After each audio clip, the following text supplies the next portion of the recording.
با سلام و وقت شما بخیر به این ساعت اخبار داخلی از شبکه جهانی یک خوش آمدید. محمد خان اچکزی رهبر حزب عوامی ملی خیبر پختونخوا و مولانا فضل الرحمن رهبر جمعیت علمای اسلام پاکستان از حکومت پاکستان خواسته که از رویکرد خصمانه در برابر افغانستان دست بردارد. مولانا فضل الرحمن در یک نشست با انتقاد از سیاست‌های حکومت پاکستان گفته است که اسلام آباد باید رویکرد خصمانه در برابر افغانستان را کنار بگذارد و مشکلات میان دو کشور را از راه گفتگو و تفاهم حل کند.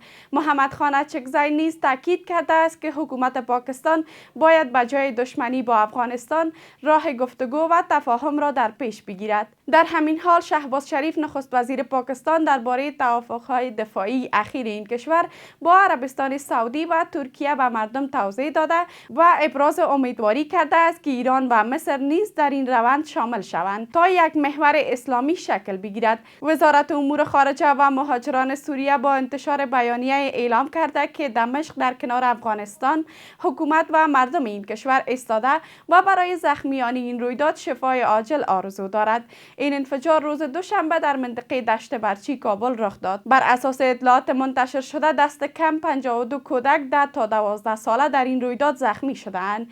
سوریه و عربستان سعودی انفجار در یک مکتب در شهر کابل را که در پایان ده‌ها تن از جمله کودکان زخمی شدند به شدت محکوم کردند. وزارت امور خارجه و مهاجران سوریه با انتشار بیانیه اعلام کرده است که دمشق، حکومت و مردم این کشور ایستاده و برای زخمی‌های این رویداد شفای عاجل آرزو دارد. این انفجار روز دوشنبه در منطقه دشت برچی کابل رخ داد. بر اساس اطلاعات منتشر شده دست کم 52 کودک 10 تا 12 ساله در این رویداد زخمی شدند.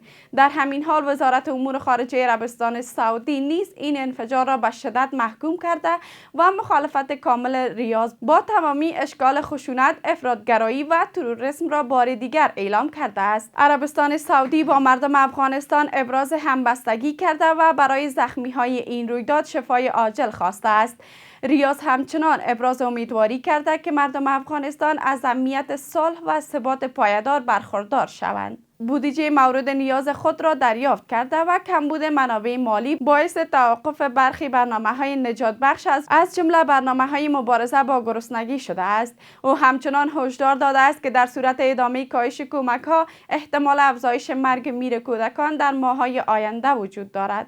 سراج‌الدین حقانی وزیر امور داخله در سفر با وامیان حفظ امنیت و ثبات کشور را مسئولیت مشترک حکومت و مردم دانست و افغانستان را خانه مشترک همه افغانها عنوان کرد. او در دیدار با بزرگان قومی، مسئولان و منصوبان این ولایت گفته که امنیت و ثبات کنونی سرمایه بزرگ کشور است و مردم باید در تحکیم وحدت، برادری و اتحاد نقش داشته باشند.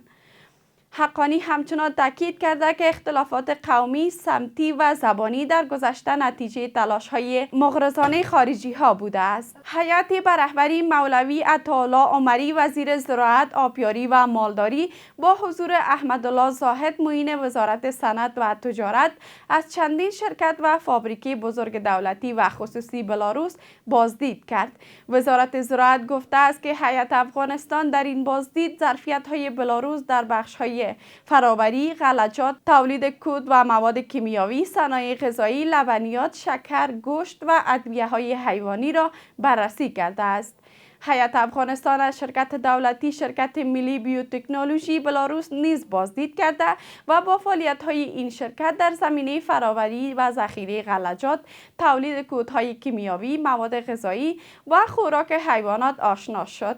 مسئولان این شرکت آمادگی خود را برای انتقال تجربه و آموزش متخصصان افغان اعلام کردند. وزارت زراعت هدف این بازدیدها را آشنایی با ظرفیت‌های صنعتی و تولیدی بلاروس، استفاده از تجارب این کشور و بررسی زمینه‌های همکاری در بخش‌های زراعت، مالداری، صنایع غذایی و فرآوری محصولات زراعتی عنوان کرده است.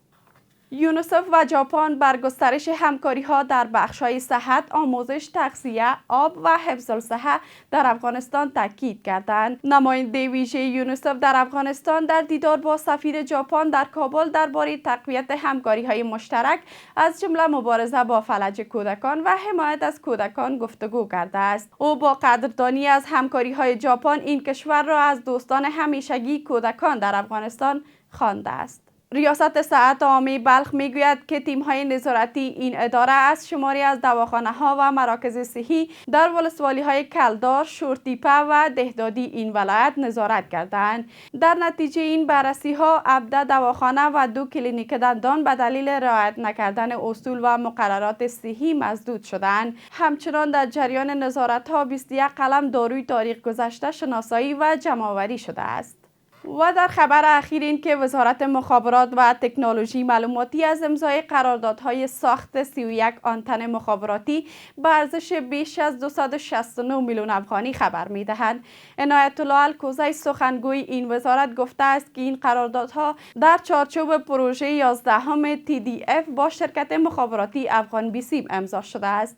به گفته او آنتن‌های جدید در 13 ولسوالی ولایت‌های کندهار، هلمند، پکتیکا و زابل ساخته و فعال خواهد شد. این آنتن‌ها در مناطقی نصب می شود که باشندگان آن تا کنون به خدمات مخابراتی دسترسی نداشته و با تکمیل این پروژه ها زمینه دسترسی آنان به خدمات مخابراتی فراهم خواهد شد. به این ترتیب رسیدیم به پایان مجموعه خبری این ساعت از یک. تا دیدار بعد، خدا نگهدار.